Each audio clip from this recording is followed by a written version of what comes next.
కర్ణాటకలో దేశభక్తిని ఉప్పొంగించే ఓ అద్భుత ఘట్టం ఆవిష్కృతమైంది. ముఖ్యమంత్రి సిద్ధరామయ్య బెళగావిలోని సువర్ణ సౌధ ఆవరణలో ప్రపంచంలోనే రెండవ అతిపెద్ద ఖాదీ జాతీయ జెండాను ఆవిష్కరించారు. రాష్ట్ర శాసనసభ సమావేశాలు ప్రారంభమైన శుభ సందర్భంగా ఈ కార్యక్రమం జరగడం విశేషం. 75 అడుగుల వెడల్పు, 50 అడుగుల ఎత్తు కొలతలతో ఆకాశాన్ని తాకుతున్నట్లుగా కనిపించిన ఈ త్రివర్ణ పతాకం అక్కడి వాతావరణాన్ని ఉత్సాహంతో నింపింది.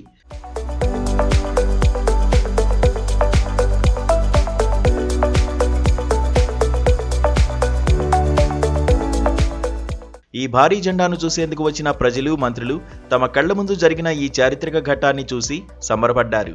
ఈ అద్భుతమైన జెండా తయారీ వెనుక ఎంతో కష్టమైన కృషి, నిబద్ధత దాగుంది.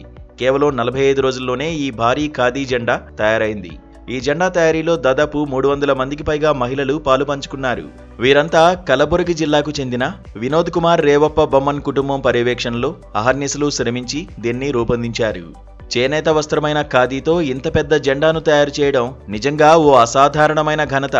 ప్రతి దారం వెనుక వారి శ్రమ, నైపుణ్యం, దేశం పట్ల వారికున్న ప్రేమ స్పష్టంగా కనిపిస్తాయి. ఈ ఖాదీ జెండా కేవలం ఒక జాతీయ చిహ్నం మాత్రమే కాదు, ఇది మహిళా సాధికారతకు, చేనేత కళకు గట్టి నిదర్శనం.